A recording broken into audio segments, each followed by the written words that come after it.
ॐ शुक्लां भरधरं विष्णुं शशिवर्णं चतुर्भुजं प्रसन्नवदनं ध्यायेत् सर्वविघ्नोपशान्तये।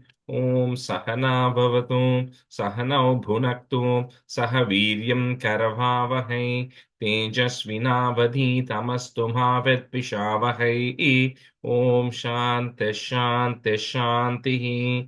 अगजानन पद्मार्कं गजाननमहर्निशम् अनेकदन्तं भक्तानाम् एकदन्तमुपास्महे। श्रीमहागणपतये नमः। गुरवे सर्वलोकानां विषजे भवरोगिणां निधये सर्वविद्यानां श्रीदक्षिणामूर्तये नमः। अस्मद्गुरुचरणारविन्दाभ्यां नमः। वसुदेवसुतं देवं कंसचाणूरमर्दनं देवकी परमानन्दं कृष्णं वन्दे जगद्गुरुं। ज्ञानानन्दमयं देवं निर्मलस्फटिकाकृतिम् आधारं सर्वविद्यानां श्रीहयग्रीवमुपास्महे। श्रीहयग्रीवमूर्तये नमः। सरस्वति नमस्तुभ्यं वरदे कामरूपिणि विद्यारम्भं करिष्यामि सिद्धिर्भवतु मे सदा। श्रीमहासरस्वत्यै नमः। उमाकोमलहस्ताब्जसम्भावितललाटकं हिरण्यकुण्डलं वन्दे कुमारं पुष्करस्रजम्। வெற்றிவேல் முருகனுக்கு ஹரஹரோஹரா. லோகவீரியம் மகாபூஜ்யம் சர்வரக்ஷாகரம் விபும் பார்வதி ஹிருதயானந்தம் சாஸ்தாரம் பிரணமாம்யகம். சுவாமியே சரணமையப்பா. வாகர்த்தாவிவ சம்பிரக்தௌ வாகர்த்த பிரதிபத்தஹே ஜகதः பிதரௌ வந்தே பார்வதி பரமேஸ்வரௌ. ஸ்ரீ பார்வதி பரமேஸ்வராभ्यां நமः। कोमलं पूजयन् वेणुं श्यामलोऽयं कुमारकः वेदवेद्यं परब्रह्मा तस्मै श्रीगुरवे नमः। अस्मद्गुरुचरणारविन्दाभ्यां नमः। श्रीकृष्णगोविन्द हरे मुरारे श्रीनाथ नारायण वासुदेव। श्रीकृष्णगोविन्द हरे मुरारे श्रीनाथ नारायण वासुदेव। श्रीकृष्णगोविन्द हरे मुरारे श्रीनाथ नारायण वासुदेव। पीताम्बरं करविराजितचक्रशङ्खकौमोदकी सरसिजं करुणासमुद्रं राधासहायम् अतिसुन्दरमन्दहासं वातालयेशम् अनिशं हृदि भावयामि। कृष्णो रक्षतु मां चराचरगुरुः कृष्णं नमस्ये सदा। कृष्णेनैव सुरक्षितोऽहमसकृत् कृष्णाय दत्तं मनः। कृष्णादेव समुद्भवो मम विभो कृष्णस्य दासोऽस्म्यहं। कृष्णे भक्तिरचञ्चलास्तु भगवन्। हे कृष्ण तुभ्यं नमः। श्रीगुरुवायूरप्पा शरणं। नम्राणां सन्निधत्ते सततमपि पुरस्तैरनभ्यर्थितानपि आर्तान् कामानजस्रं वितरति परमानन्दसान्द्रां गतिं च। इत्थं निःशेषलभ्यो निरवधिकफलः पारिजातो हरे त्वं क्षुद्रं तं शक्रवाटी ध्रुममभिलषति व्यर्थमर्त्यव्रजोऽयं। श्रीगुरुवायूरप्पा शरणं। श्रीभट्टपादम् अनिशं हृदि भावयामि। वंशी विभूषितकरात् नवनीरदाभात् पीताम्बरात् अरुणबिम्बफलादरोष्टात् पूर्णेन्दुसुन्दरमुखात् अरविन्दनेत्रात् कृष्णात् परं किमपि तत्त्वमहं न जाने। കൈരണ്ടും കൂപ്പി ഞാൻ വീണ്ടുമീരക്കുന്നു നീരജലോചന നിന്നോടായി. ഏതീനു മന്യനെ കുമ്പിടേണ്ട തോറു രീതിയിൽ നീ എന്നെ പാലിക്കന്നായി. കൃഷ്ണ ഹരേ ജയ കൃഷ്ണ ഹരേ ജയ കൃഷ്ണ ഹരേ ജയ കൃഷ്ണ ഹരേ. Good morning, everyone. Okay. We can do a review of 82 and 83 today. Maybe Anita, Neenga, and Kritika, you can do one. Whichever. Sure, sure. Do you want me to do 82, Kritika ji? எப்படி பண்ணாலும் okay, whatever you want, you do it. Sure. I can do it. Good. Then, Shri Krishnaya Parabrahmane Namaha. Dasakam 82. Banayuttam Drhamoksham Cha.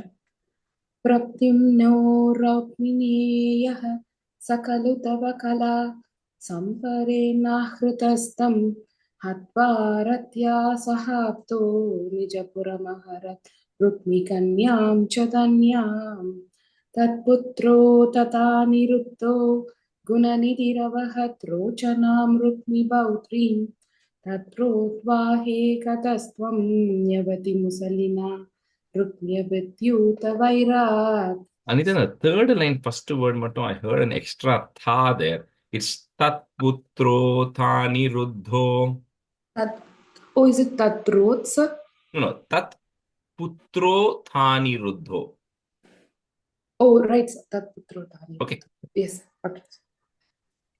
बाणस्य सा बलिसुतस्य सहस्रबाहोः माहेश्वरस्य महिता तु हिता किलोषा त्वत्पौत्रमेनमनिरुद्धमद्रूढपूर्वं स्वप्नेऽनुभूय भगवन्विरहातुराभूत् योगिन्यतीव कुशला खलु चित्रलेखा तस्या सखी विलिखति तरुणाशेषान् तत्रानिरुद्धमुषया विदितं निशायाम् आनेष्टयोगबलतो भवतो निकेतात् कन्यापुरे दयिदया सुगमारपन्तं चैनं कथञ्चन भवन्तु सर्वबन्धौ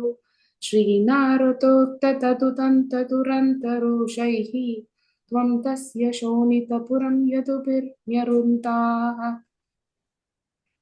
पुरी पालशैलप्रियदुहितृणोदोऽस्य भगवान् समं पूतव्रातैर्यदुपलमशङ्कं निरुरुते महाप्राणोपानो जडिति युतो नेन युते गुह प्रत्युम्नेन त्वमपि पुरहन्त्र जगडिषे. The third line, the second last word, yuyudhanena. Okay, the Uru word, I think you just said it. Oh, okay. Yuyudhanena. Yuyudhanena. It is not yuyute, is it, sir? Yeah, Oh, no, the first one, the one before that, yuyudhanena. I think you said yuyudhu, okay. you said yuyudhanena. Oh, yuyudhanena. Okay, sir. Niruddha sheshastre mumuhushi tavastre nagirishe druta pudapitah pramatakulaviraah pramatitah pura skandah kushuma sara panaischa sashivah. How do you say that line, sir? Sachivaha. Sachivah Shakum Pando Pandam Navamiva Balena Shubhipipivite. The third line, first word, it's paraskanda. If you have pura, just change it to para. Third line, first word. Okay. ஆனா Paraskanda. நீங்க ரெக்கார்டிங்ல புராஸ் Recording தான் la pura சொல்லியிருக்காரு. Oh, சொன்னீங்க. right, right, right. Pura, it's pura பாட only. சொல்லி Actually, கொடுக்கும்போது no. Paras தான் சொன்னேன். Okay, let me just check. I was Okay. going to check on that. But Because I corrected it to pura, sir. In Tamil it was paraskanda. When hearing your recording, I changed it to pura. okay, now let me go check the recording. Okay, I might have Sure. just recorded it wrong there. Okay. Sure. I'll check that. चापानां पञ्चशक्त्या प्रसमम् उपकते चिन्तचापे तपाने व्यर्थे याते समतो ज्वरपदिर् sorry sir, I lost my tune. Chapanam panchashatya. चापानां पञ्चशक्त्या प्रसमम् उपकते चापानां पञ्चशक्त्या प्रसमम् उपकते चिन्तचापे तपाने व्यर्थे यातो समेतो ज्वरपतिरशनैः अजवरित्वज्वरेण ज्ञानिस्तुत्वा तत्त्वा तव चरितजुषां विज्वरं सज्वरोगात् प्रायोन्तज्ञानवन्तोऽपि च बहुतमसरौद्रश्रेष्ठा. I lost my tune. And the sixth and seventh are same tune. Okay. Same tune. But Okay. the seventh is going much longer, right? Longer, so you right. just have to get used to that, but it's the same tune only, but you got it. That's okay. Keep going. Yeah. So, प्रायोन्त्रज् ज्ञानवन्तोऽपि च बहुतमसरौद्रश्रेष्ठा हि रौद्राः Back to tune. Sorry. Panam nanayudo. Yeah, that's a tune. Yes. Panam nanayudokram punarabhipaditam tarpatokchat vitanvanne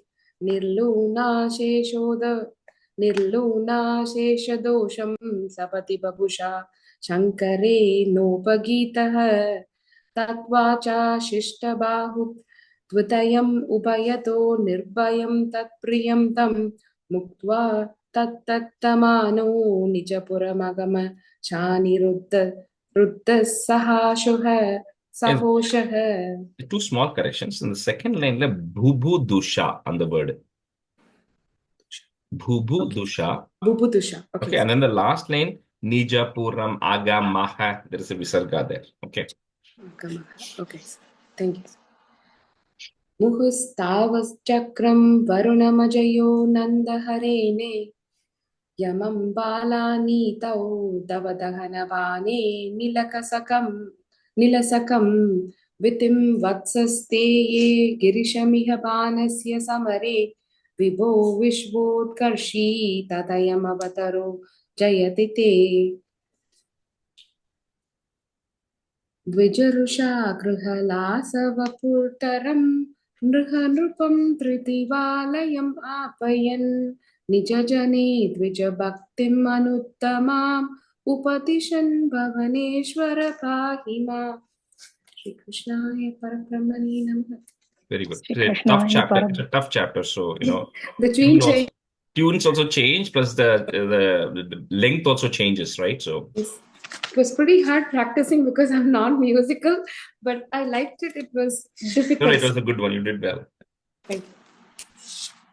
Shri Krishna Parabrahmane Namaha. Dasakam 83. Paundragavada Vividavada Cha Rame Tagokulakate Pramada Prasakte Hudanubeda Yamunadamane Manante Swairam Samaramati Sevaka Vadamude Dutam Nyunkta Tava Paundraga Vasudevaha.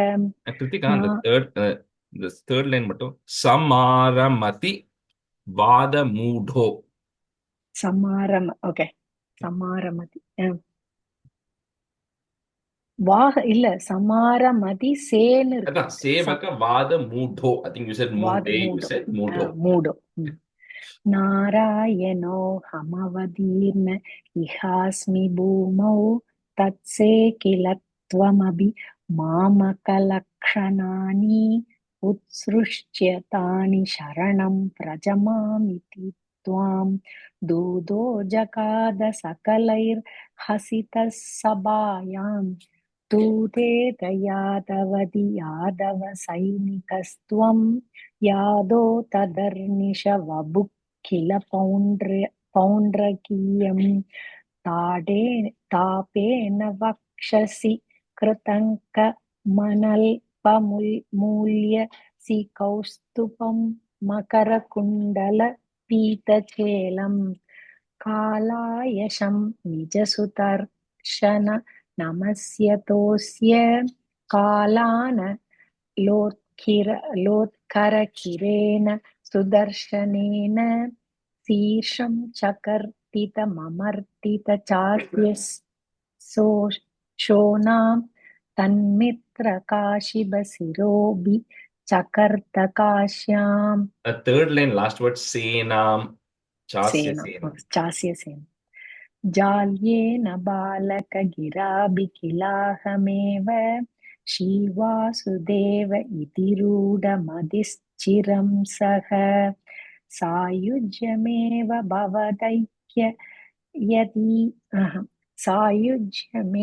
bhavadaikya diya tadobhut ko namakasya sukritam katamithyaveyat Kasishwarasya tanayoda sutakshanakyaha sarvam prabhujya pavade vihita bicharaha krityanalam kamabi panarana bidaihi budai katanchana वृतैः सममप्यमुञ्चत् तालप्रमाणचरणामखिलं दहन्तीं कृत्यां विलोक्य सहितैः कथितो विपौरैः यूतोत्सवे किमपि नो चलितो विभो त्वं पार्श्वस्थमासु विससर्जितकालचक्रम् अभ्यापतत्यमितताम्नि भवन्महास्त्रे हाहेति विद्रुतवदि खलु कोरकृत्या रोषात्सु तक्षणमदक्षिणचेष्टितं तं पुप्लोषचक्रमभिकासीपुरीमदाक्षीत्. Just Kritika, third line, like Sudakshinam. I think you said Okay. Sudakshanam, you said Sudakshinam. Sudakshinam. Yeah. Sudakshinamadakshinam. Okay. Sakalu vivido rakshokade कृतोपकृतिः पुरा तवदु कलया मृत्युं प्राप्तुं तदा कलतां कतः नरकस शिवो देशक्लेशं सृजन्नकरान्दिके जडिति हलिना युत्यन्नत्ता पपादतलाहतः शाम्बं कौरव्यपुत्रीहरणनियमितं सान्त्वरार्ती कुरूणां यातस्तद्वाक्यरोषात् धृतकरिनकरो मोसयामास रामः ते कात्याः पाण्डवेयै यदुव्रतनां नामुचस्त्वं तदानीं तं त्वां दुर्बोधलीलं पवनपुरपते तापसान्त्यै निषेवे. श्रीकृष्णाय परब्रह्मणे नमः. The second line, Roshod Dhrita, and the word mattum.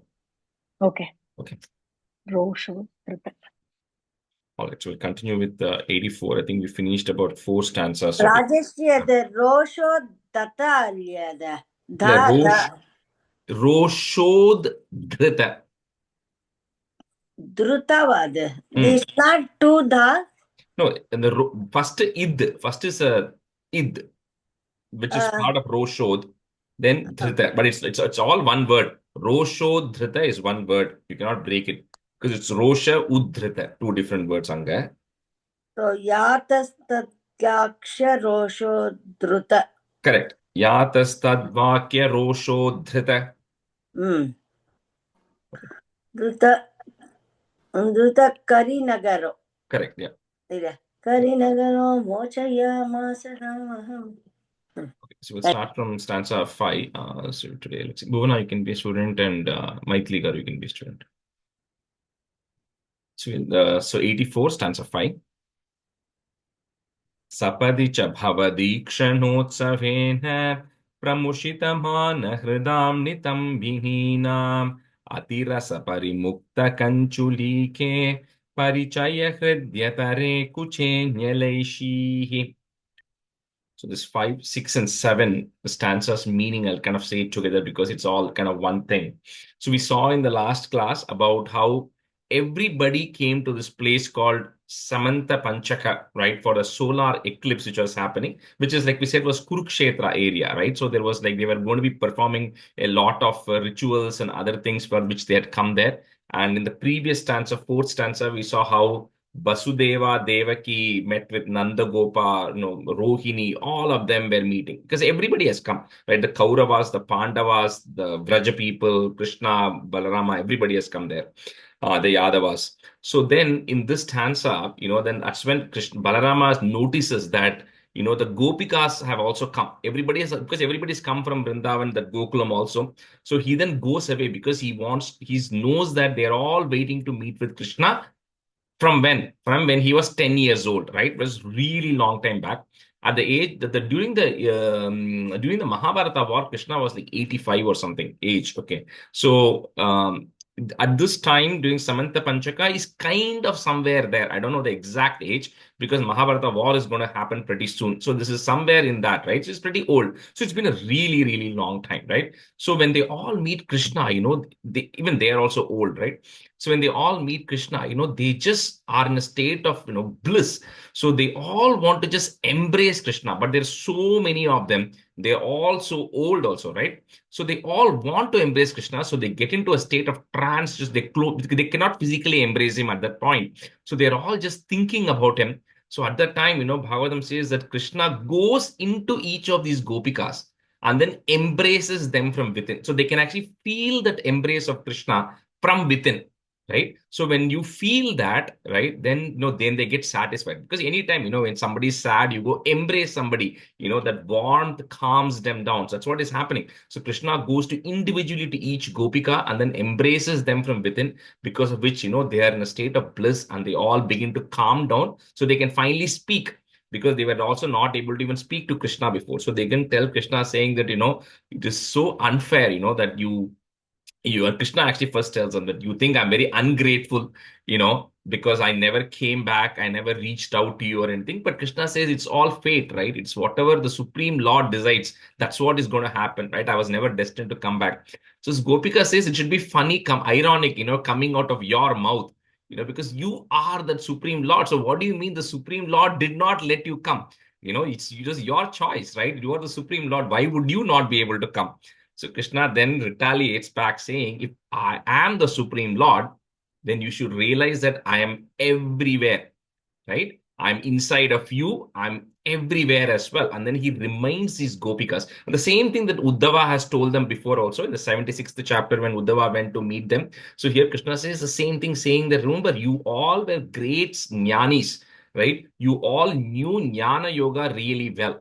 But even if you understand Jnana Yoga, when you are in that bhakti, it creates this separations, feeling of separation or love. When you are in that love with the Lord, then not being with the Lord creates the pangs of separation. So even though you all have all the knowledge of, the Supreme Lord is embedded into every single thing, right now you are not feeling that, because you are in love with me, right? You are in devotion with me. So you are not actually able to feel that particular thing, right? And then Krishna then remains them, saying how, like he's there inside of everybody and he's also pervades as a Supreme Lord. So he kind of reiterates, that particular thing. And there's one very beautiful stanza that Krishna tells in Bhagavatam, actually that comes in 8, so I'll wait.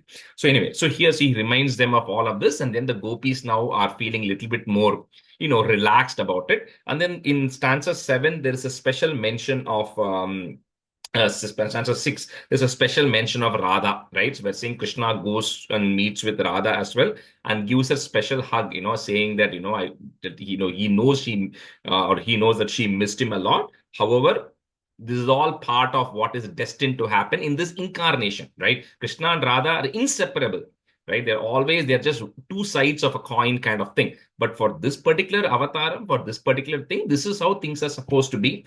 And anyway, so they also meet. So that is what is happening in 5, 6, and 7, where Krishna meets with the Gopikas, right? After he left Vrindavan, and also meeting them, I think, for the last time, and then gives them all the information about the yoga also. So, Sapadi Cha. Raji, I have a question. Hmm. Is it Samantakam or Samanta Panchakam, the place? It's Samanta Panchaka. Samanta Panchaka.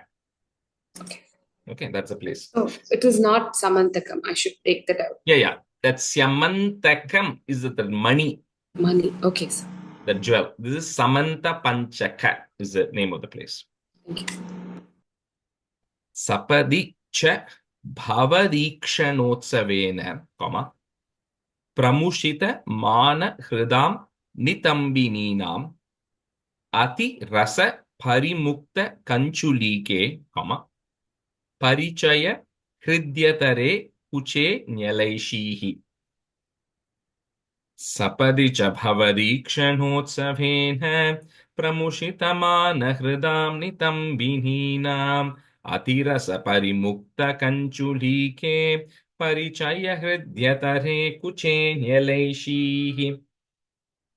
सपदि च भवति क्षणोत्सवेन प्रमुषितमानहृदां नितम्बिनीनाम् अतिरसपरिमुक्तकञ्चुलीके परिचयहृद्यतरे कुचे न्यलैषीः सपदि च भवति क्षणोत्सवेन प्रमुषितमानहृदां नितम्बिनीनाम् अतिरसपरिमुक्तकञ्चुलीके परिचयहृद्यतरे कुचे न्यलैषीः सपदि च भवति क्षणोत्सवेन प्रमुषितमानहृदां नितम्बिनीनाम् अतिरसपरिमुक्तकञ्चुलीके परिचयहृद्यतरे कुचे न्यलैषीः सपदि च भवति क्षणोत्सवेन प्रमुषितमानहृदां नितम्बिनीनाम्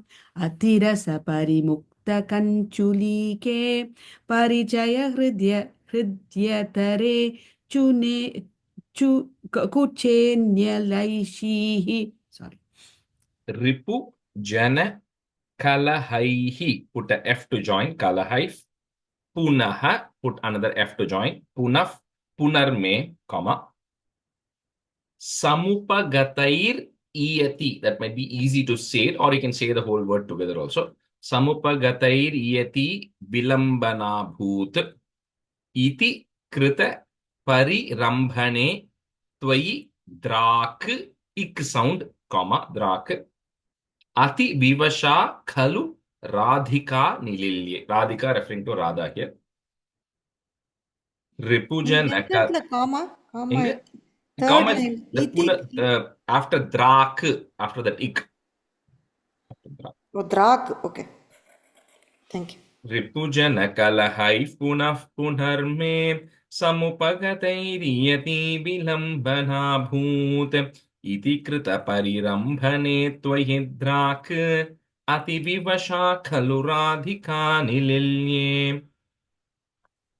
रिपुचनकलहैः पुनः पुनर्मे समुपगतैर्यति विलम्बनाभूत् इति कृतपरिरम्भणे त्वयि द्राक् अतिविवशा खलु राधिका निलिल्ये रिपुजनकलहैः पुनः पुनर्मे समुपगतैर्यति विलम्बनाभूत् इति कृतपरिरम्भणे त्वयि द्राक् अतिविवशा खलु राधिका निलिल्ये रिपुजनकलहैः पुनर्मे समुपगतैर्यति विलम्बनाभूत् इति कृतपरिरम्भणे त्वयि द्राक् अतिविवशा खलु राधिका निलिल्ये रिपुजनकलहैः पुनर्मे समुपगतैर्यति विलम्बनाभूत्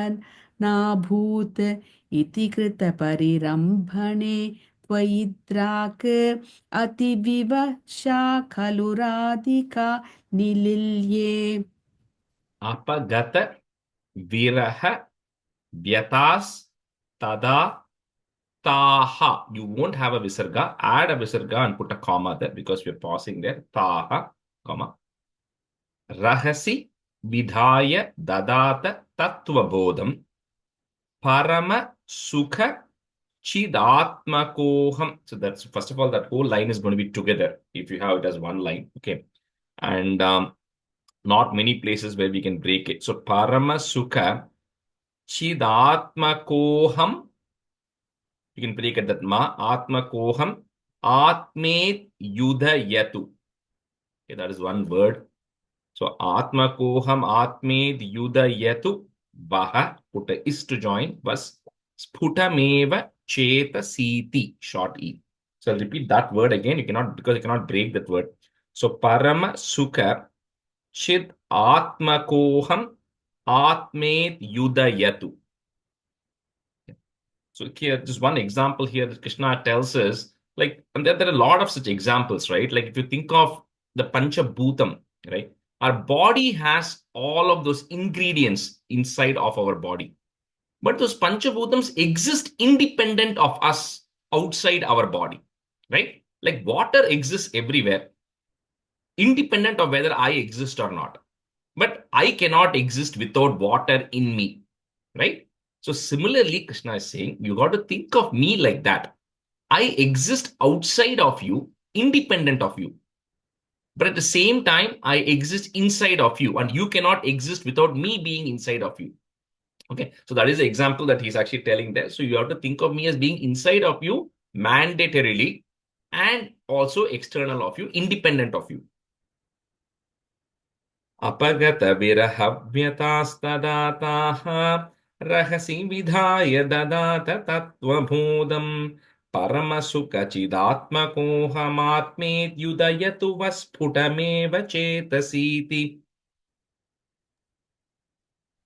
अपगतविरहव्यथास्तदाताः रहसि विधाय ददाथ तत्त्वबोधम् परमसुखचिदात्मकोऽहमात्मेत्यदत् युदयतु. ओके परमसुखचिदात्मकोऽहमात्मेत्युदयतु वः स्फुटमेव चेतसीति वः कपरम कमर का இல்ல இந்த அங்க வஹ becomes was அந்த இஸ் வந்துருது விசர்க. ஓகே ஓகே நான் காமா போட்டுட்டேன். Okay it's just goes continue It பண்ணிடுங்க. just goes continuously, yeah.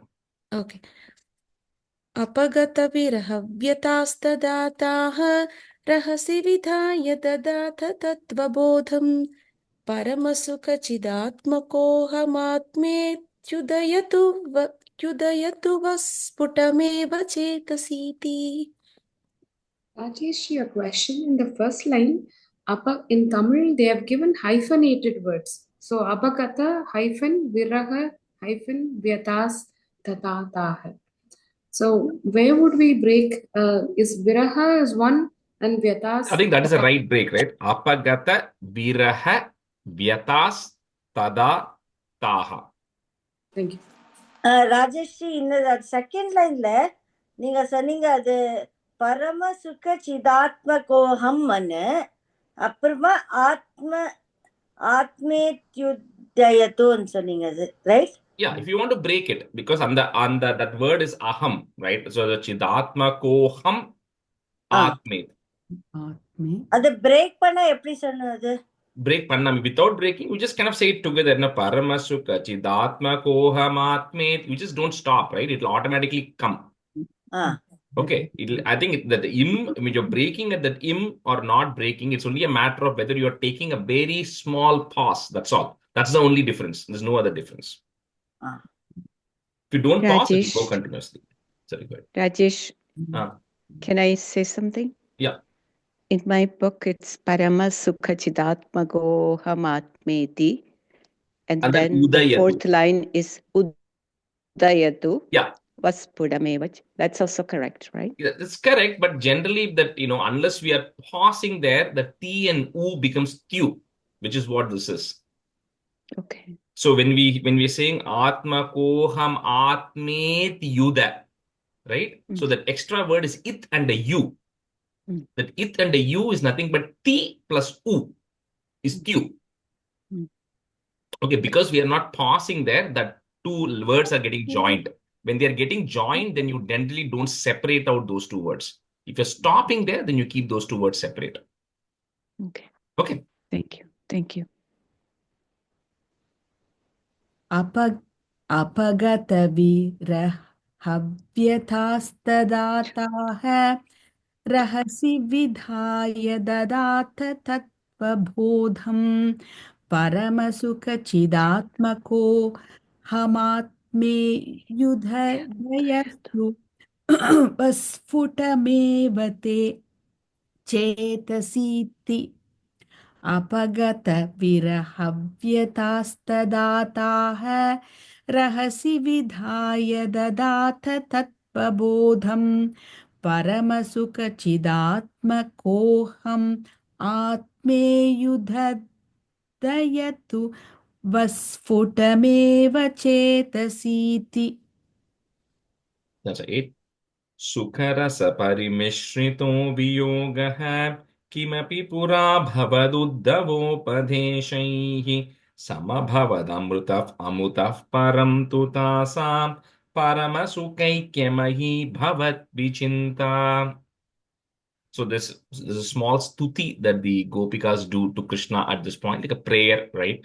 At this point, praising Krishna, right? Saying that you are the Supreme Lord. And previously, when Uddhava had given them that information, they were kind of 80% there, but they were not 100% there. But now, once Krishna has directly instructed them about it, then they are now 100% kind of relieved of the pain of not being next to Krishna physically, right? And then actually able to relate to him mentally directly much more. And Krishna also has a very nice statement he makes here where he says that, the greatest of devotees are those who do not ask for anything, including liberation. That's the greatest of devotee. It's in the moment you go asking for something, it says that means you're not qualifying in the ladder of devotees, right? And it says even the best of devotees, not even liberation, because liberation is union with the Lord. They say, I don't even want liberation, Krishna. I want to be constantly with you or thinking about you. That's all I want. Right? He says that's the greatest of devotees. And these Gopikas and this Uddhava also is one such devotee, where in Bhagavatam, actually, at one point, Krishna will tell Uddhava, you're going straight to Vaikuntham, right? You are the greatest of my devotees. You are going straight to Vaikuntham. At that time, Uddhava still says, yeah, that's okay.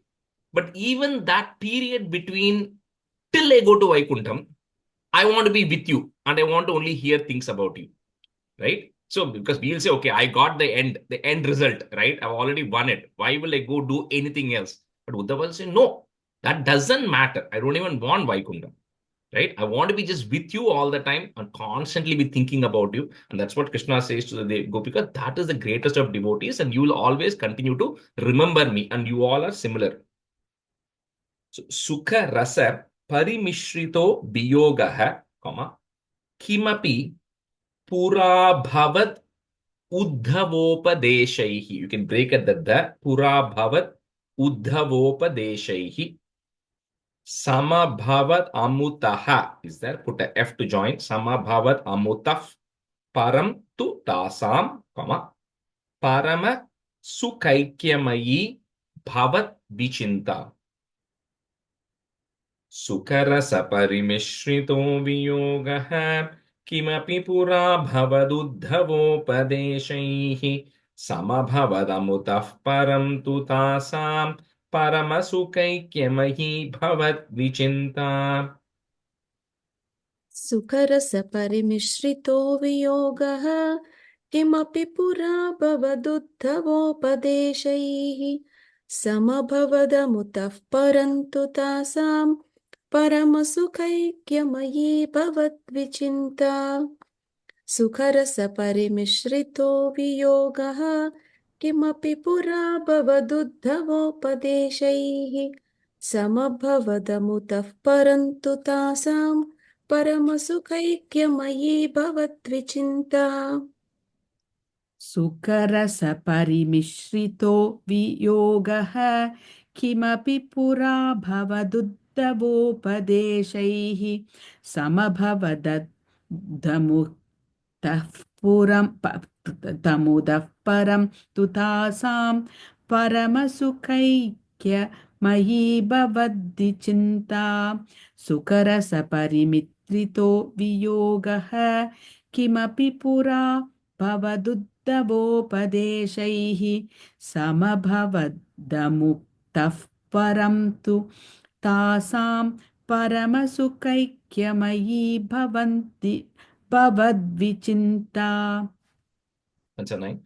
मुनिवरनिवहैस्तवातपित्रा दुरितशमाय शुभानि पृच्छ्यमानैः त्वयि सति किमिदं शुभान्तरैरित्युरुहसितैरपि याजितस्तथासौ. At the time, so like they come there to perform all these ritual activities, right? So at one point, Vasudeva is going and asking all the priests, everybody, because everybody is assembled there. He goes and tells them, you know what, I might have committed a lot of sins. So he says, what is the right atonement. What is the right rituals I need to be doing now during solar eclipse to kind of eradicate all the sins I have actually done, right? That's a question that Vasudeva asks them. So at that time, Narada had to step in. He's like, of all people in this world, Vasudeva, you are the one person who should not ask it. He says, because you have Swayam, the Supreme Lord, as your son. What do you mean you have to go and then clear up your sins, right? You're so blessed that you have Krishna himself. When the Swayam Krishna is standing there, why would you want to go perform other rituals and everything to clear yourself of the sin, right? So Narada goes and then talks about the greatness of Krishna. But then eventually they all go perform some regular homams and everything, but not with the intent of clearing the sins, right? Which was the original purpose of Vasudeva, which Narada then removes that doubt that Vasudeva has. Muni vara nivahais tavata pitra, durita shamaya shubhani prichyamanehi tvai sati kimidam. So the next line is going to be, the two lines are going to be together. The same logic that we did earlier. Shubhantarair. Okay, the re that you have there, we're just going to break it. Shubhantarair ityuru. It becomes. In case Mutlaji, you have Shubhantarairiti uru. Right? Then again, the same logic. The T and U becomes Tyu. Tyu. Okay. So Shubhantarair ityuru hasitairapi yajitas tadasau. Rajeshji, why can't it be Shubhanta Raihi and then Shubhanta Raihi varadu, because Shubhanta Rairiti is the word. Okay. Oh, thank you. Okay. And the T and U, those are the two things. Some places we do stop, but at least, in this case, we are not stopping. We're saying the whole line together, because of which the T and U cannot be separated. Munivara nivahaistavata petra durita shamaya shubhani prichyamanehi tvai sati kimidam shubhantarairityuruhasitairapi yajitastadasau. Munivara nivahaistavata pitra. Somebody? No, Yaro பேசலாம். Sorry, Pavana. The one that you break, when you sang, you said Subhantarair, and is it Ityuru or you sing it different? No, I mean, I just broke it so that you can say it easily. So Tvaisati kimidam shubhantarairityuru. It'll just go continuously, but I just broke it up so you can. Sure. Thank you. Munivara nivahaistavata pitra durita shamaya shubhani prachyamanaihi tvayi sati kimidam shubhantarai tvayi sati kimidam shubhantarairittyuruhasitairapi yajitastadasau. Tune தான் கொஞ்சம் அப்படி இப்படின்னு போயிடுது. Shubhantararit, and the it varumbodhu, you just take it, consider that as the middle portion of the line. Oh, it is the middle. Okay. Yeah, just kind of when you're landing in your tune, you keep that as the middle portion. Okay. Munivara nivahaistavata pitra durita shamaya shubhani prachyamanaihi tvayi sati kimidam shubhantarairityuruhasitairapi yajitastadasau. Yeah, there you go, landed. Okay. Munivara nivahaistavata pitra durita shamaya shubhani prichyamanehi tvai sati kimidam shubhantarairityuruhasitairapi yajitastadasau. Munivara nivahaistavata pitra durita shamaya shubhani prichyamanehi tvahi sati kimidam shubhantarairityuruhasitairapi yajitastadasau. That's a 10. So then they all perform, they stay there for about 3 months time period, all of them, right? They stay there for about 3 months and they perform all the yajnas, whatever activities they want to do. Like we said, the solar eclipse period is a period where you can actually perform a lot of religious activities, right? So they perform all of that. They stay there for 3 months. Everybody spends time together. Sumahati yajane vitaya mane, pramudita mitra jane sahaiva gopaha yadujana mahitas trimasa matram, 3 months, trimasa matram, bhavadhanushanga rasam pureva bhejuhu. Sumahati yajane vitayamane pramudita mitra jane sahaiva gopaha yadujana mahitastrimasa matram bhavadanushanga pureva bhejuhu. सुमहति यजने वितायमाने प्रमुदितमित्रजने सहैव गोपाः यदुजनमहितास्त्रिमासमात्रं भवदनुशङ्गरसं पुरेव भेजुः सुमहति यजने वितायमाने प्रमुदितमित्रजने सहैव गोपाः यदुजनमहितास्त्रिमासमात्रं भवदनुशङ्करसं पुरेव भेजुः सुमहति यजने वितायमाने प्रमुदितमित्रजने सहैव गोपाः यदुजनमहितास्त्रिमासमात्रं भवदनुशङ्गरसं पुरेव बेजुः सुमहति यजने वितायमाने प्रमुदितमित्रजने सहैव गोपाः यदुजनमहितास्त्रिमासमात्रं भवदनुशङ्करसं पुरेव बेजुः. That's 11. व्यपगमसमये समेत्य राधां दृढमुपगूह्य निरीक्ष्य वीतखेदां प्रमुदितहृदयः पुरं प्रयातः पवनपुरेश्वर पाहि मां गधेभ्यः. And finally, the time comes to depart.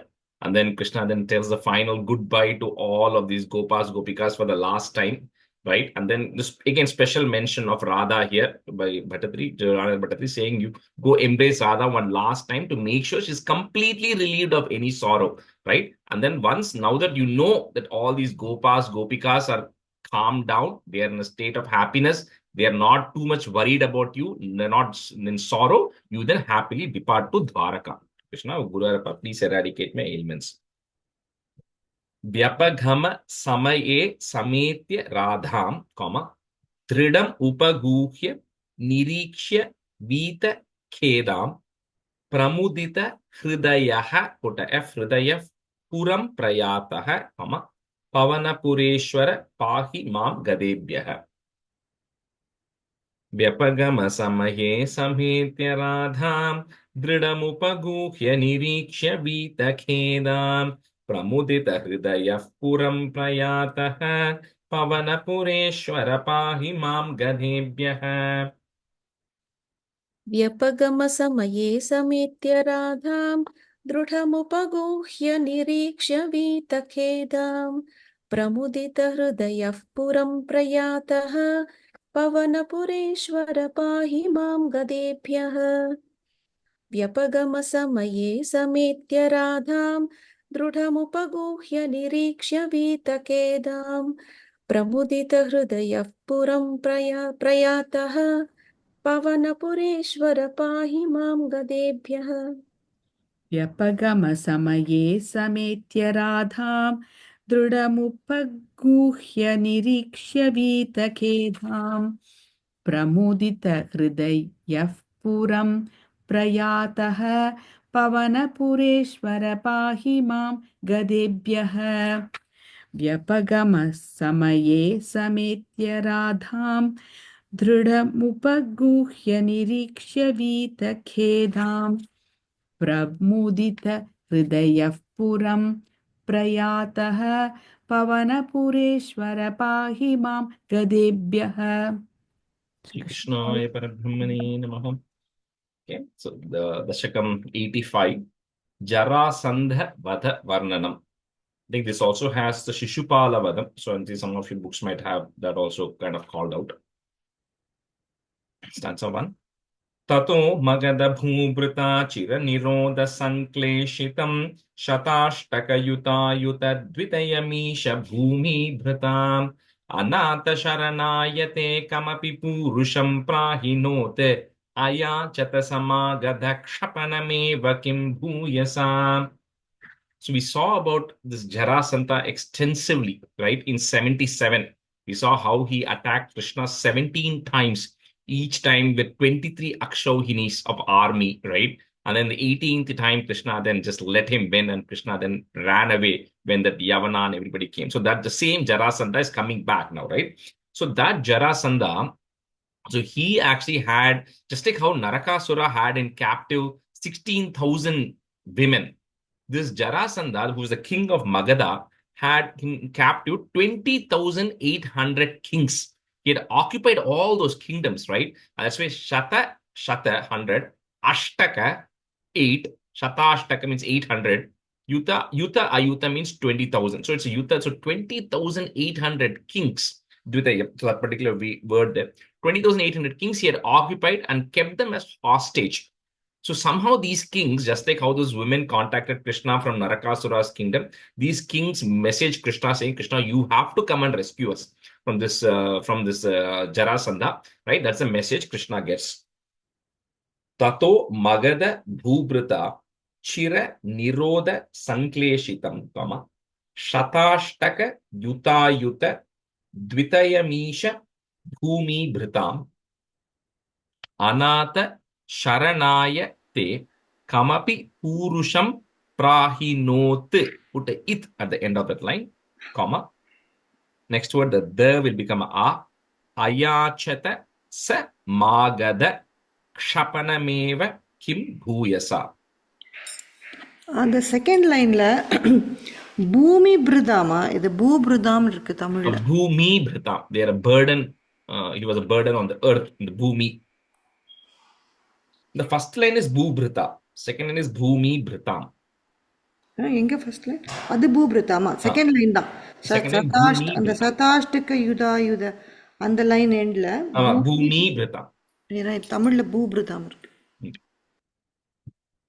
ततो मगधभूभृता चिरनिरोधसङ्क्लेशितं शताष्टकयुतायुतद्वितयमीश भूमिभृताम् अनाथशरणायते कमपि पूरुषं प्राहिनोत् अयाचत समागधक्षपणमेव किं भूयसा.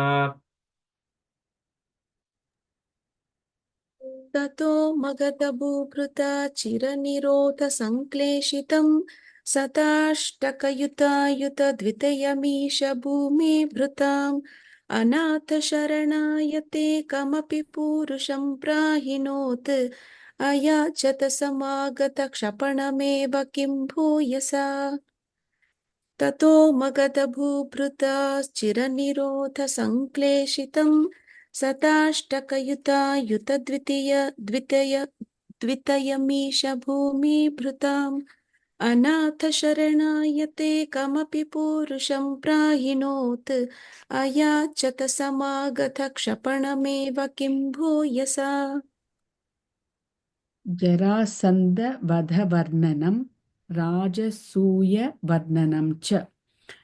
ततो मगधभूभृता चिर निरोधसङ्केशितं शताष्टकयुतायुताद् वितयमीश भूमिभृताम् अनाथशरणायते कमपि पूरुषं प्राहिणोत् अयाचत समागधक्षपणमेव किं भूयसा. ततो मगधभूभृता चिरनिरोधसङ्केशितं शताष्टकयुतायुतात् वितयमीश भूमिभृताम् अनाथशरणायते कमपि पूरुषं प्राहिणोत् अयाचत समागधक्षपणमेव किं भूयसा. Okay, we'll switch halfway. Rajeshji, I have a question. In the first line in Tamil, it has Shankle Shitam. Is it Shankleshitam or? Sankleshitam. So it is clay, right? Clay, Sir? yeah. Clay. Sanklesha. Okay. Thank you. Okay. Radha, you can be student, and Malini, you can be student. Stanza 2. Yiya surabhimagadam tadanu naradodiritate yudhishthiramakodhyamadu bhayakarya paryakulaha viruddha jainodvarat ubhayasittirityuddhave sasham sushi nijai samam puramiyeta yudhishthiriim. So when Krishna gets this message from the kings, right, saying that you have to come and help us out, 20,800 kings who have been stuck there. So Krishna knows he has to go to fight Jarasandha. At the same time, then as he's wondering how to do, at the same time, he gets a message from Narada, that from Yudhishthira, that he is going to be performing a Rajasuya Yajna. I think Maitli was saying that her title also had Rajasuya Yajna, right? So that's what, this Yudhishthira is going to be doing a Rajasuya Yajna. So Krishna also had to go for that. So then Uddhava gives him an advice saying that when someone performs a Rajasuya Yajna also, they have to make sure everybody, they are in peace with everybody, or anybody who's not in peace with them, they have won over them, right? So Uddhava says, Krishna, this is a great opportunity. You can accomplish both at once. So you go help Yudhishthira perform the Rajasuya Yajna, and as part of that, you can go get rid of Jarasandha, right? And always remember, not everybody Krishna wants to get rid of, right? Like Jarasandha, he kept them on for so long because he was destroying a lot of the other kings along the way. And even Jarasandha was not destined to be killed in Krishna's hands, right? So anyway, so Krishna then agrees to the plan, and you then go to Indraprastha, where Yudhishthira is going to be performing that yajna right now. So, Iya Surabhimagadam Tadanu Narado Diritat. Put a it at the end of that line, comma. Diritat. Next line, the dyu that you have becomes you. Yudhishthira Makodhyamad Ubhaya Karya Paryakulaha. You can break clearly at those points. Makodhyamad Ubhaya Karya Paryakulaha. Viruddha Jainodvarat. The do that is there, we're going to break it up, put a it, comma, Jainodvarat.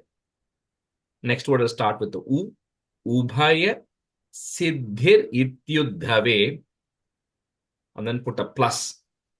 Shasham Sushi. And then there's a comma. Okay. So that Sasham Sushi is coming with the previous line. And comma after Sasham Sushi, comma.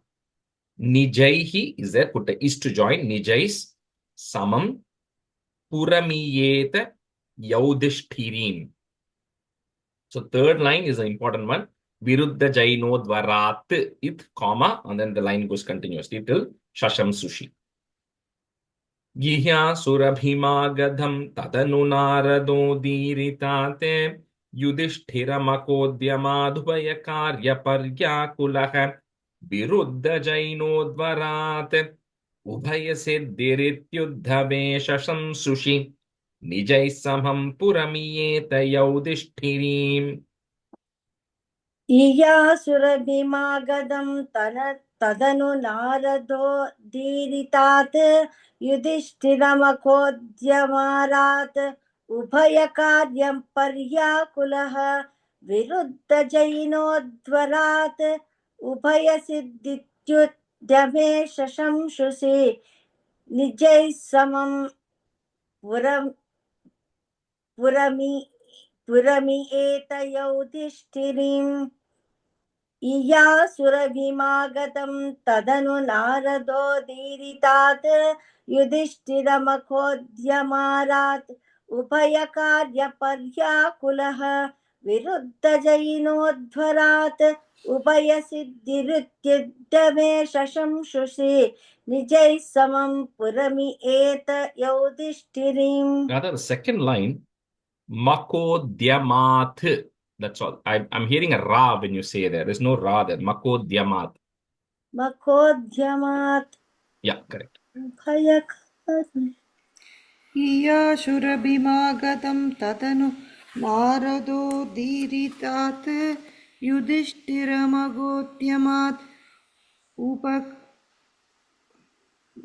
उपकार्य पर्याकुलः Ubhaya Karya. उभयकार्यपर्याकुलः विरुद्धजयिनोत्वरात् सिद्धिरत्युद्धवेशशुंषि निजैः समं पुरमियेत यौतिष्ठिरीम्. And the third line, if you want to, it's Ubhaya Siddhir. The R, you can break this. Siddhir Ityuddhave. If you want to break that, okay? Ityuddhave. इयासुरभिमागतं तदनु नारदो धीरितात् युधिष्ठिरमगोत्यमात् उपकार्य Ubhaya. I think you're saying okay. उभयकार्यपर्याकुलः विरुद्धजयिनोद्वराद् उभयसिद्धिरिद्युत्तवेशशुंषि निजैः समं पुरमियेत यौधिष्ठिरीम्. Little bit of a tough stanza anyways, yeah. Stanza 3. अशेषदयितायुते त्वयि समागते धर्मजो विजित्य सहजैर्महीं भवदपाङ्गसंवर्धितैः श्रियं निरुपमां वहन्नः भक्तदासायितं भवन्तमयिमागदे प्रहितवान् स भीमार्जुनम्. So then Krishna, you reach Indraprastha there along with all your wives, everyone. So like one of the good things about the Pandavas all along is they always worshipped Krishna and they always trusted in Krishna before they did anything. The only time they did not ask Krishna was when they went to gamble, right? And we know how that ended up. So otherwise, every single time, they always used to rely on Krishna. So here Yudhishthira said, Krishna, I'm so glad you have come here because, we need your help. Without your help, this Rajasuya Yajnam cannot be performed. Right? So Yudhishthira right away upfront has told Krishna that you have to take ownership of it, responsibility of it. Help me out, perform this Rajasuya Yajnam. So at the time, because then they go and see, okay, so as part of it, like I said, right, they all go to different places. They all go in different directions to make sure all the kings are, either surrendered or in peace with them, right? So that is going on. So Krishna is saying, oh, Yudhishthira, there's one person who's there who, who's neither, right? He's not in peace, we have not won over, which is Jarasandha. So Yudhishthira says, what do you want to do, Krishna?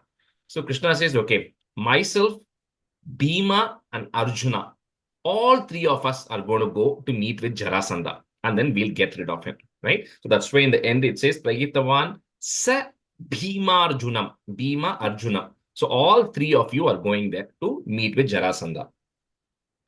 Ashesha Daita Yute Tvai Samagate Dharmajo, Vijitya Sahajair Mahim Bhavadapang Samvardhitaihi Shriyam Nirupamam Vahannaha Bhakta Dasaitam. Krishna, you are a servant to your devotees. Bhakta Dasaitam, Bhavantamai Magade Prahitavan Sa Bhimarjunam.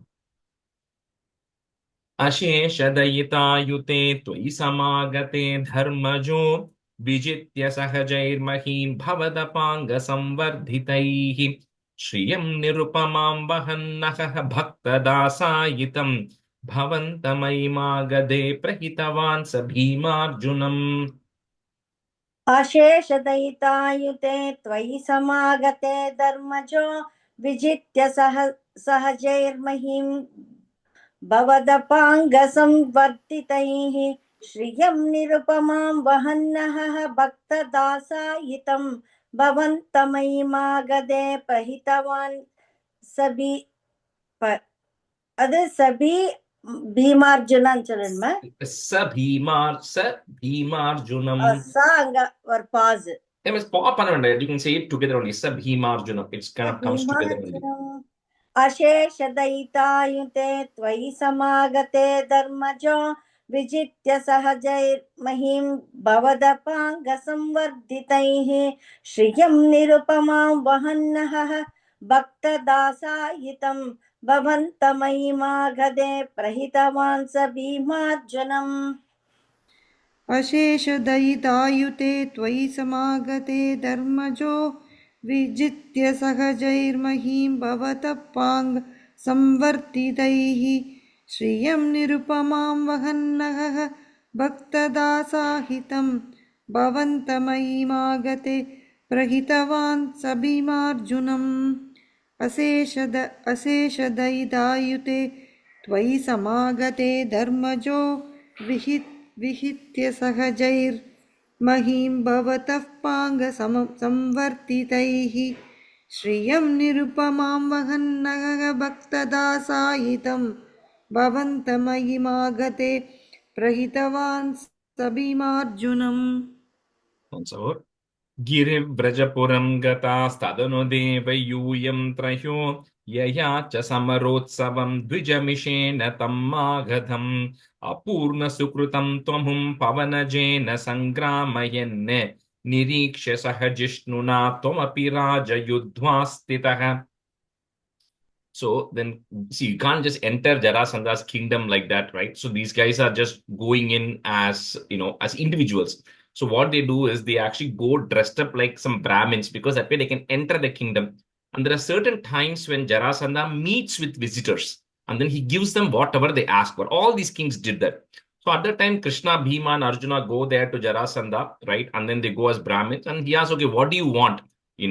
So they say, we have come to ask you for something. But the moment Jarasandha looks at the size of Bhima, the size of Arjuna, and all of that stuff, right? Even though they're dressed up like Brahmanas or sannyasis, he knows these are not ordinary people. These are probably Kshatriyas because you can see from their arms and all of that, they're well built, right? So then, so Jarasandha says, okay, I know you come asking for something. I will give you whatever you guys want. But first tell me, who are you really? So Krishna says, it's me. I'm Krishna, Bhima here, Arjuna here. And what we want is we want a battle with you. One-on-one battle. Not like a war, right? Where the armies are involved. We want a one-on-one combat with you. So Jarasandha says, Krishna, I'm not going to fight you. You defeated me 17 times. I won the 18th time. So the last on the record is I have won with you. So I'm not going to fight with you, right? And he says, Arjuna is a kid for me. I'm not going to even fight with Arjuna at all. He's not up to my stature. The only person who's strong enough amongst the three of you is Bhima. This is how you tempt fate, right? So he says, okay, Bhima is the only one who's strong enough. So I'm going to then go fight with Bhima. I'll take that thing because he has to give whatever they're asking for. That's what they've come as a charity. So then they decide to have a fight, one-on-one fight between Bhima and Jarasandha. And you, Krishna, you and Arjuna are Raja Yudhva. Raja Yudhva means people who make others fight and then sit and observe. So they just play the role of strategy there, right? They just make others fight. They don't get involved in battle, which is what Krishna is doing. He's not getting involved in the fight with Jarasandha. And then he made Jarasandha now eventually pick Bhima.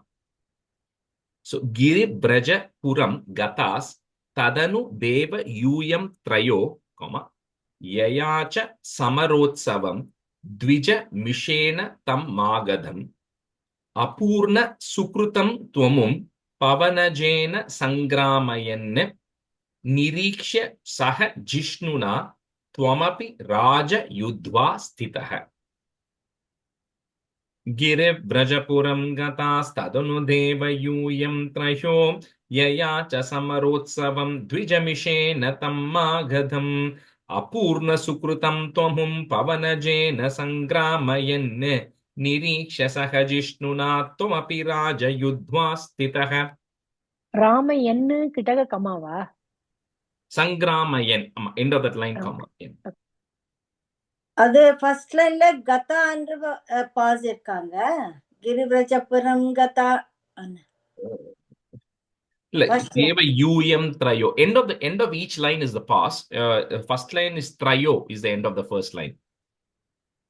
இல்ல கிரிவிரஜபுரம் கதா அது first இல்ல Gathas is continuous. Gathas. Okay. Thank you. गिरिव्रजपुरं गतास्तदनु देव यूयं त्रयो यया च समरोत्सवं द्विजमिषेण तन्मागधम् अपूर्णसुकृतं तमुं पवनजेन सङ्ग्रामयन् निरीक्ष्य सह जिष्णुना त्वमपि राजयुध्वा स्थितः Giribrajapuram Gata. Sorry, the way to, I think something is not landing for you there. And the Giri, you just take it a little down. Giri அதான் Brajapuram Gatas. என்னது எப்படி இது? And the re, you just take it one notch down. Giri Brajapuram Gatas. அது என்ன some மிஸ்டேக்கா வச்சுட்டு गिरिव्रजपुरं गतास्तदनु देवयूयं त्रयो यया च समुरोत्सवं द्विजमिषेण तन्मागधम् अपूर्णसुकृतं त्वमुं पवनजेन सङ्ग्रामयन् निरीक्षजः जिष्णुना त्वमपि राजयुध्वा स्थितः गिरिव्रजपुरं कदास्तदनु देवयूयं त्रयो यया च समरोत्सवं द्विजमिषेण तं मागधम् अपूर्णसुकृतं त्वमुं भवनजेन सङ्ग्रामयन् निरीक्ष्य सह जिष्णुना त्वमपि राजयुध्वा स्थितः गिरिव्रजपुरं कदास्तदनु देवयूयं त्रयो यया च समरोत्सवं द्विजमिषेण तं मागधम् अपूर्णसुकृतं त्वमुं भवनजे சரியா त्वमुं भवनजेन सङ्ग्रामयन् निरीक्ष्य सह जिष्णुना त्वमपि राजयुध्वा स्थितः. Again, the Giri, just so you can practice later. Giri Brajapuram Gatas. Giri Brajapuram. Okay. Stanza 5. Ashanta samarodhatam vitapapatana sanhyaya nipatya jarasasutam pavanajena nishpatitam vimuchya nripatin muda samanugruhya bhaktim param dideshita gatasprihana picha dharma guptyai bhuvaha. So the battle is now going to happen between Bhima and Jarasandha. So they start fighting out. So they have a setup which they have now made because everybody is now attending. They all want to watch because Jarasandha is also super strong, right? So they begin to fight, and they all first, they have their gadai, right? They start fighting with their gadai. They start hitting each other. All of it just keeps going, right? And then they start fighting with their hands. So here is where the story of Jarasandha is important, right? So the way Jarasandha, what it said is his father, he had two wives and neither of them had any children. So he actually had done some, had gone to some saint or something, asked for some fruit, some prasadam which they gave. And he ended up giving, and this is the story, okay? So he ended up cutting that fruit and then giving it to both of his wives instead of giving that entire fruit to one wife.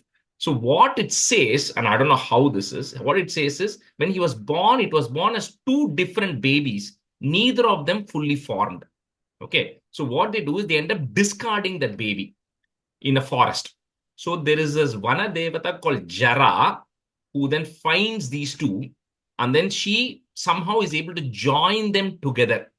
So it's like some kind of two different babies joined together. I don't know if it is one baby, two parts, or two babies joined. But anyway, Jara comes in and then she's Sandhi. Sandhi in Sanskrit means to join. So because this Jara did a Sandhi of these two babies, he's called Jarasandha. So he has a weak spot, right? Because it's two babies joined together, or one baby, two parts joined together. So this Bhima is, and then that Jara ends up coming and giving back the baby to the king, saying your baby is now whole, right? You can keep it. So that's how Jarasandha then becomes strong. And they all have a weak spot, right? One Achilles heel. So here this Jarasandha, the Krishna knows that. So Bhima is trying super hard to fight Jarasandha. He's not able to defeat Jarasandha, and Bhima is losing. So at that time, what Krishna does is he takes a twig, a stick, and then he rips that twig out in the middle to tell Bhima that that's how you can defeat Jarasandha. He's at the groin. You have to separate him. That's his weak spot. Otherwise, you are not going to be able to defeat him. So Krishna gives us as an indication. So when Krishna gives us as an indication, then Bhima realizes it. Then when he's able to then, able to put him down, the Bhima literally separates off his body into two. That's how Jarasandha is gotten rid of, right? Because then all the kings who are there, the 20,800 kings. So very similar, when Krishna freed the women from Narakasura, he went and asked, what do you want? They said, we want nothing, Krishna. We want to be with you. The kings also say the same thing. He says, we don't want anything. We just want to come with you. But Krishna says, no, you all are good kings. So you have to then go and do good things in this world, right? So he just gives them. That's where there's a bhaktim, samanugrihya bhaktim param. You give them supreme devotion to you, so that they will go and do good things to the world, and then the kings are all freed as well. So ashanta samarodhatam bitapa patana sanyaya, nipatya jarasa sutam pavanajena nishpatitam vimuchya nripatin muda samanugrihya bhaktim param, dideshita gata sprihanapi cha dharma guptyai bhuvaha. Ashanta samarodhatam vitapapatana sanhyaya nipatya jarasasutam pavanajena nishpatitam vimuchya nripatin muda samanugrihya bhaktim param dideshita gata sprihana picha dharma guptyai bhuvaha. अशान्तसमरोद्धतं विटपपाटनासंज्ञया निपात्य जरसस्सुतं पवनजेन निष्पाटितं विमुच्य नृपतीन्मुदा समनुगृह्य भक्तिं परां दिदेशितगतस्पृहानपि च धर्मगुप्तैर्भुवः अशान्तसमरोद्धतं विटपपाटनासंज्ञया निपात्य जरसस्सुतं पवनजेन निष्पाटितं विमुच्य नृपतीन्मुदा समुनुगृह्य भक्तिं परां दिदेशितगतस्त्वान् गतस्पृ यद् गतस्पृहानपि च धर्मगुप्तैर्भुवः Oh, sorry. Is it Jararas or Jararas or Jarasas? Jarasas. Sas. Okay, I have it as well. Thank you. अशान्तसमरोत्ततं विटपपाटनासंज्ञया निपात्य जरसस्सुतं भवनजेन निष्पाटितं विमुच्य निरुपदीन्मुदा समनुगृह्य भक्तिपरां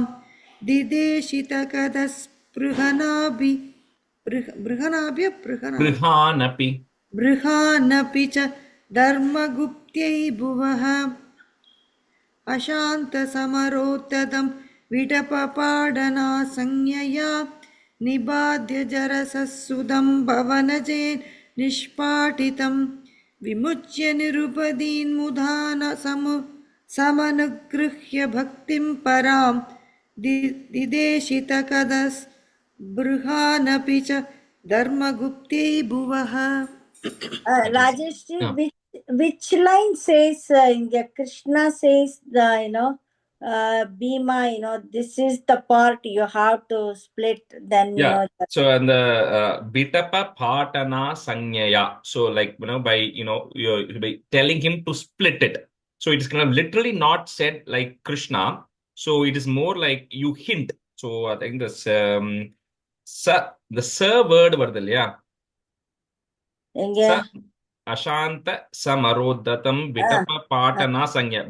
So because Bhattacharya is directly addressing him in first person, he just literally says, by showing Bhima how to split the stick, Bhima was able to do. But when he means it, he automatically means Krishna, because he's telling Bhattacharya is addressing this to Krishna directly. So that's why there's no explicit word of Krishna doing this, because he's not talking in third person. Just a mention. Just you did it, right? He just kind of says it like that, right? Because he's telling Krishna directly. That's why. Nishpatitam manna. I think the bitapa part and nishpatitam, I don't know what the meaning is. Where is that coming? Oh, Pavanajena. Oh, Pavanajena is referring to Bhima. So nishpatitam means is to splitting, breaking Jarasandha. That's what it is. By Bhima, right? Thank you. Stanza 6. Prachak krushi yudhishthire tadanurajasuyadvaram prasanna bhritaki bhavat sakala rajakavyakulam Tvamapyayi jagatpate dvichapadavane jadikam chakarta kimukatyate nripavarasya bhagyonnatihi. So now the Rajasuya Yajnam is about to be performed. So all the kings have come, right? Huge crowd. And everybody is contributing, right? Every king is also coming and helping conduct this Rajasuya Yajna. Like a big marriage comes, everybody kind of chimes in, right? So he says, Krishna, you are no different. You know, what you are doing, Krishna, is you are the Jagatpate, you are the ruler of the Lord of the worlds. But what you do is Dvija refers to people who are twice born, which are the Brahmins. Dvija Padavanejadikam. You are going and washing the feet of the Brahmins. You know, that's what you are doing, Krishna, because, you know, you are always devoted to your Bhakta Dasa, right? So whoever is devoted to you, you are their servant. So you are going and washing their feet. So what a bhagyam all these people have done, that Krishna is coming and then washing their feet and then taking care of them, because Krishna is actively playing a role in helping Yudhishthira perform this Rajasuya Yajna. Prachakrushi Yudhishthire Tadanu Rajasuyadvaram, Prasanna Bhritaki Bhavat Sakala Rajaka Vyakulam Twamapyai Jagatpate Dvija Padavane Jadikam. That's one word. Padavane Jadikam, put a plus, Chakarta, and then put a comma. Kimu Katyate Nripa Varasya Bhagyonnatihi. Prachakrushi Yudhishthire Tadanu Rajasuyadvaram Prasanna Bhritaki Bhavat Sakala Rajakavyakulam Twamapyai Jagatpate Dvijapada Vanejadikam Chakarta Kimukatyate Nripavarasya Bhagyonnatihi. प्रचकृषीदिष्टिने तदनुराजसूयाध्वरं प्रसन्नभृतकी भवत्सकला राजकल्याकुलं त्वमप्ययि जगत्पते द्विजपदा वनेजादिकं चकर्त किमुपकथ्यते नृपवरस्य भाग्योन्नतिः प्रचकृषीदिष्टिरे तदनुराजसूयाध्वरं प्रसन्नभृतकी भवत्सकलराजकल्याकुलं त्वमप्ययि जगत्पते द्विजपदावने चादिकं चकर्त किमु कथ्यते नृपवरस्य भाग्योन्नतिः प्रचकृषी युधिष्ठिरे तदनुराज्यसूयाध्वरं प्रसन्नपृथकी सकलराजकव्याकुलं त्वमप्ययि जगत्पते द्विजपदा वनेजादिकं चकर्त किमुकथ्यते नृपवरस्य भाग्योन्नतिः प्रचकृषी युधिष्ठिरे तदनुराजसूयाध्वरं प्रसन्नपृथकी भवत्सकलारजकव्याकुलं त्वमप्ययि जगत्पते द्विजपदा वनेजादिकं चकर्त किमुकथ्यते नृपवरस्य भाग्योन्नतिः. The first line la Yudhishthire, okay, the T. Yudhishthire. Yeah. 7, 8, 9. I'll say the meaning in the next class. We'll just maybe finish 7 and 8 stanzas today. Tataha, put a is, tatas savana karmani pravaramagriya puja vidhim, vicharya sahadeva Vag Anugataha is there. Put the is Vag Anugatas Sa Dharmatmajaha Vyadatta Bhavate Muda Sadasi Vishwa Bhutatmane, Tada Sasura Manusham Bhuvanameva Triptim Dhadau. Tatas Savana Karmane Pravaramagriya Puja Vidhim Vicharya Sahadeva Vaganugatas Sadharmatmajaha Vyadatta Bhavate Muda Sadasi Vishwabhutatmane Tada Sasuramanusham Bhuvanameva Triptim Dhadau.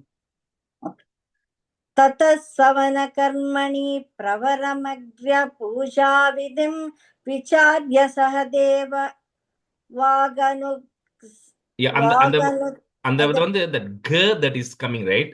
That G you can break it into ik and a. Okay. So you can just say Vag Anugata. You can say it continuously, but you can just kind of break it there so it's easy to say it. Vag Anugata. Yeah. Okay. Vicharya Sahadevac Anugata Sahadarmatmajaha Vyadatta Bhavate Muda Sadasi Vishwabhutatmane Tada Sasuramanusham Bhuvanameva Truptin Dadau Tata Savana Karmani Pravaramagryam Puja Vidhim Vicharya Sahadevac Anugata Sahadeva Vag. Two Vag. Sahadevac Anugata Sadharmatmajaha Vyadatta Bhavate Muda Sadasi Vishwabhutatmane Tada Sasuramanusham Bhuvanameva Truptim Dadau. Rajesh first லைன்ல பிரவர மக் அது எப்படி சொல்லணும் அது Pravaram, you can break it that ma there. Pravaram Agriya Puja Vidhim. அக்ரிய okay அக்ரியான்னு சொல்லலாமா? பிரபரமக்ரியா பூஜா. Agriya. AGRYA. Agriya.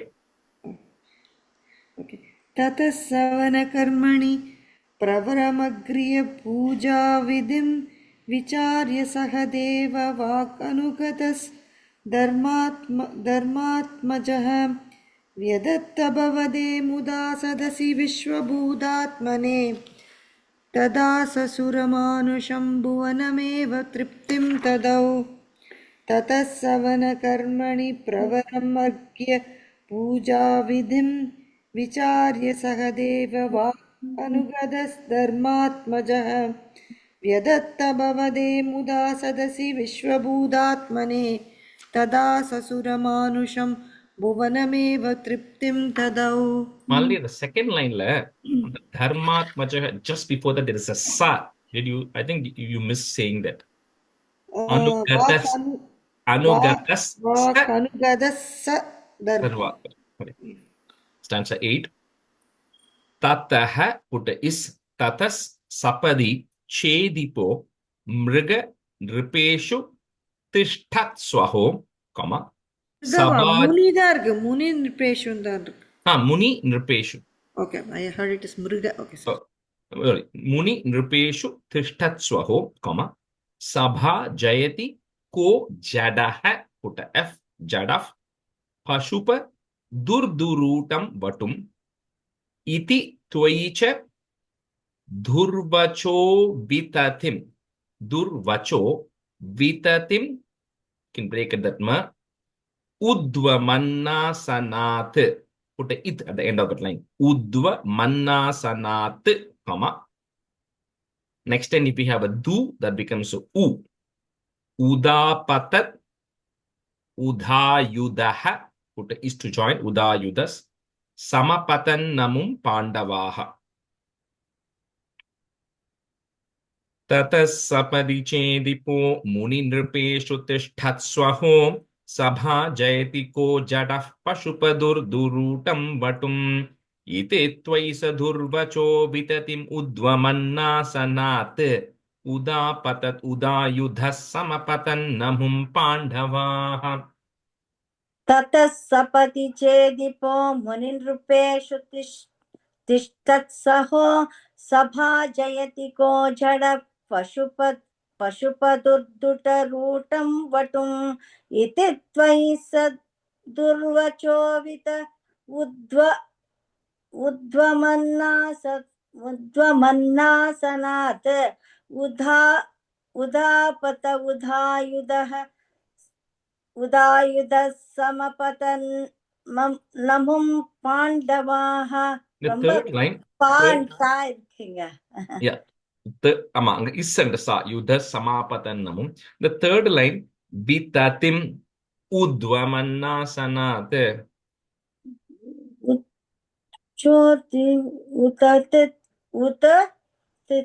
No, third line. Just say the third line again.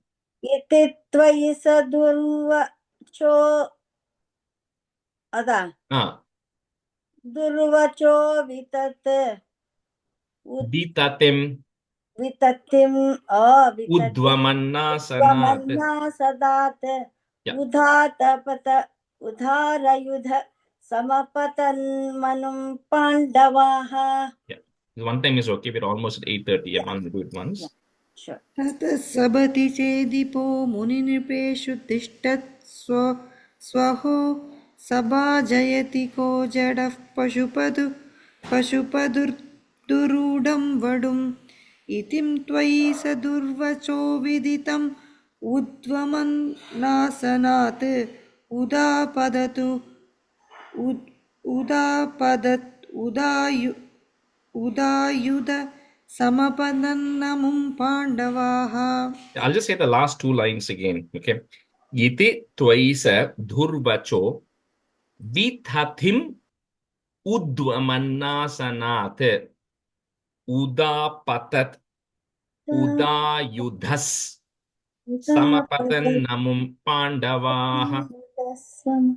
Okay. You can start it. I'll send everybody. Shri Krishnaya Parabrahmane Namaha. Practice Venadi. That's a little tough word. So. सान्द्रानन्दावभूतात्मकमनुपमितं कालदेशावधिभ्यां निर्मुक्तं नित्यमुक्तं निगमशतसहस्रेण निर्भास्यमानम् अस्पष्टं दृष्टमात्रे पुनरुरुपुरुषार्थात्मकं ब्रह्मतत्त्वं तत्तावद्भाति साक्षात् गुरुपवनपुरे हन्त भाग्यं जनानाम् कायेन वाचा मनसेन्द्रियैर्वा बुद्ध्यात्मना वा प्रकृते स्वभावात् करोमि यद्यत् सकलं परस्मै नारायणायेति समर्पयामि. See you all next class. Next Dasakam is a very little bit of a tough Dasakam, but a very nice one with the entire Mahabharata war, everything that happens there, including the Salva Vadam, is covered in 87. Next, we have only 3 more of Krishna's things left. So 86 is Mahabharatam war and Salva. 87 is Kuchelopakhyanam. And 88 is Santana Gopalopakyanam, and that ends kind of all Krishna's things, right? And then the last 11 is more philosophical stuff. So, okay. And Rajesh, Thank you, Rajesh ji. Thank you, Rajesh. Thank you. So, what is it, Radha? Sorry. Thank you very much. Oh, When you are teaching, anything can be learned. Anything, I think this Krishna-related things are always like that. It's not about the teaching; it's just the content You are itself. amazing teacher. You are amazing teacher. Oh, thank you. Take care. Rajesh, I have a question. When you were talking about Krishna being at 85, then when he was younger, Gopikas were older than him, right? All ages. It's all ages. So it's all ages. Okay. So there were people who were younger than him. There were people, girls who were his age. There were older people. There were motherly people. So there was no age. Even for the Rasa Krida, everybody came. So it was, when you look at the pictures, right, which are posted, generally when you find online, you find like a older Krishna dancing with young girls, right? That is not the right version, right? So Krishna was like 8 or 9 years old, or right? Yeah, when the Rasa Krida happened. And the people who danced with him were all ages, older people, old women, everybody came. Yeah, right now I'm trying to erase my memory from all the movies and comics that we have read at different ages. Exactly. Because, they kind of portray in a different way, right? They show a very young Krishna in the Mahabharata war, right? And, when Krishna left, Swarga Rohanam happened, he was 125 years. That was the age, 125 years on earth. And at that time, the Devaki, Vasudeva were all still alive. Okay. At that time.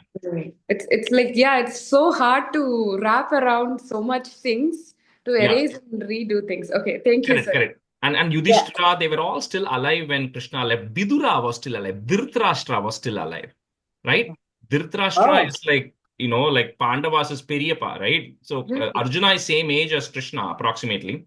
So Dhritarashtra is Arjuna, so Chittappa. So he's like almost his father's age, right? So Dhritarashtra is approximately Krishna's father's age. They were all alive. Dhritarashtra, Gandhari, Vidura, everybody was alive when Krishna's Swargarohanam happened. So they lived for a long time, is it? Yeah. Because average age was in this, we are talking about 5,000 years back, right? Average age was like 100 plus, was very normal. Oh, okay. Normal. Okay. That's the organic milk and butter. Yes, exactly. Like you go to North, they just put butter on everything. Maybe it's the desi ghee effect, Thank you, sir. Thank you, Okay, all right, Rajesh. bye, Nam everybody. Shivaya. Thank you. Bye-bye. Thank you. Bye.